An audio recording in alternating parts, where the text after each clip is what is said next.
Bakla ba yan? Halika nga dito. Bakla ka ba? Nakakahiya ka. Pasensya na po, Itay. Ganito lang po talaga ako. Halika nga. Ano po yun, Itay? Ano ko ba talaga? Bakla ka ba? Nakakahiya ka. Pasensya po, Itay. Tama na yan po. Huwag mo naman saktan ng anak mo. Kasalanan mo yan.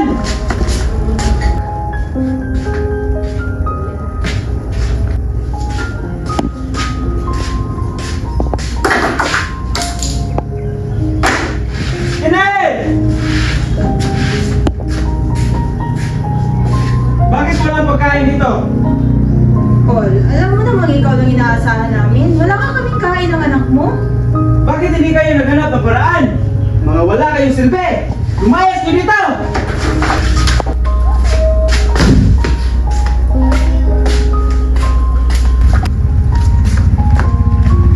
Anak, gising ka na. Mag-ipami ka na, lalayas na yun. Ay, saan tayo pupunta? Kahit saan, basta malayo sa papa mo.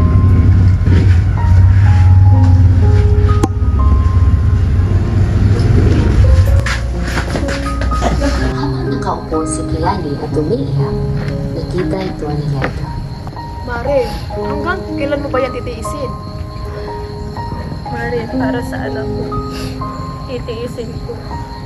Pero sa totoo lang, hindi ko na talaga kaya.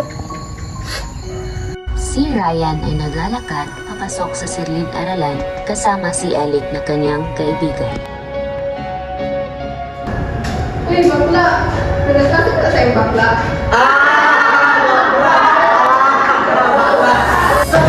Wala kayong Pilipino. Ito naman yung nasabi nila. Dapat yung kasama mo.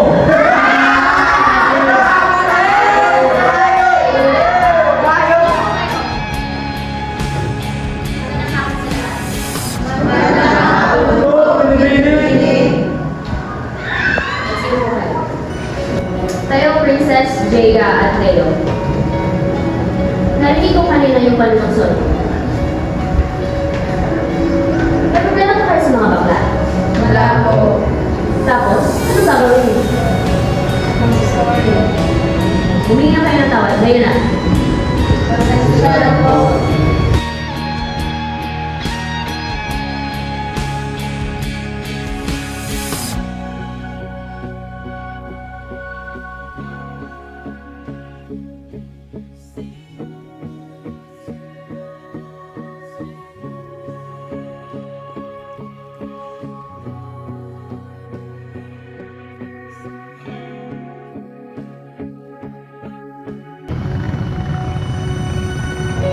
Sa pag-alis ni Kiani at Ryan sa kanilang bahay, napag-desisyonan ni Kiani na maghanap na lang ng trabaho upang may pangtustos sila sa pang-araw-araw.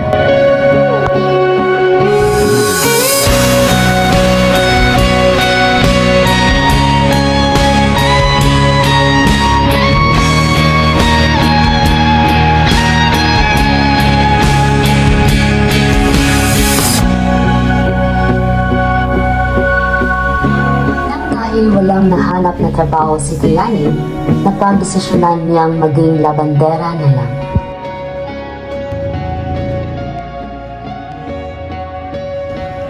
Kaya ko to para kay Ryan.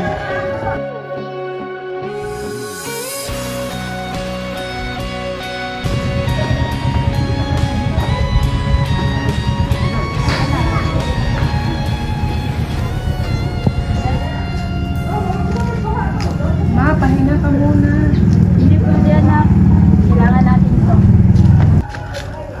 Dito po ba yung nagpapalabada? Yes po, dito po. Ang pagod na kayo ah. Ano pa naman po para sa anak ko. Ikaw ba si Ryan? Opo.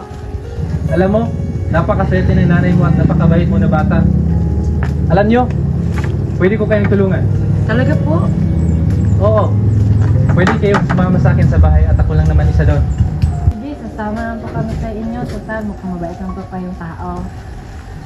Sumama ang mag-ina sa bahay ni Roger at sa hindi inaasahang pangyayari, nagkatuluyan si Kiani at Mahal, Ryan, anak, hali na kayo. Kakain na tayo. Papunta na po.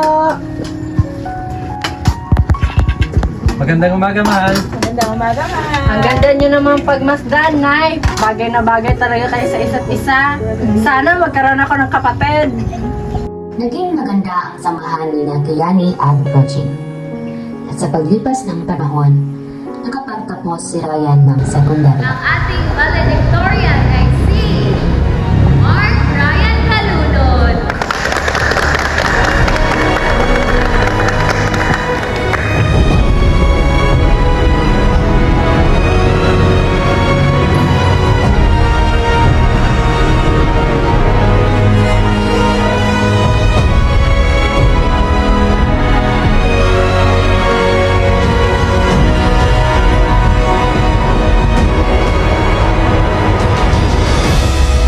Noong una, pakiramdam ko wala akong halaga.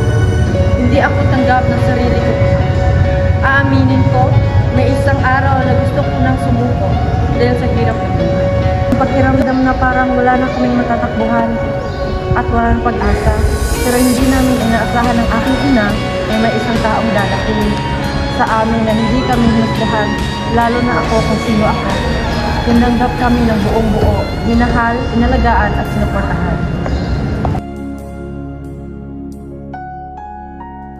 At sa aking pangalawang ama na tinanggap ako ng puso. Ama ka talaga, Papa Roger. Isa ka talagang magiting na ama.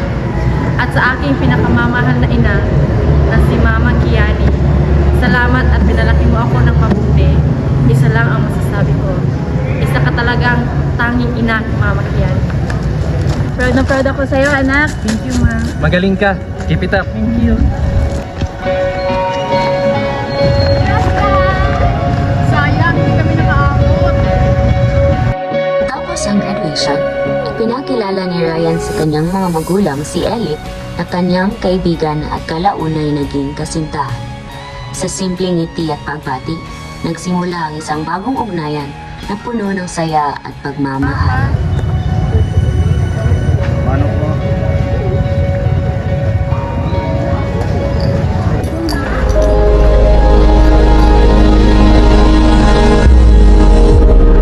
Di ba't sinabi sa'yo ipaglalaban ko Plano ako di magpapa. Ano, tapos na? Ryan, ano to? Oh, ngayon galing.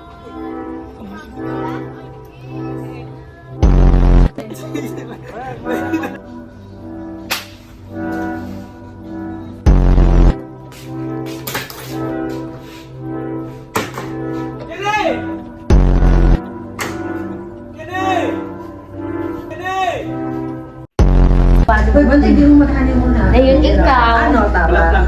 Maghipos ko na kanin. Ha? Ano po yun, Tay? Ano ko ba talaga?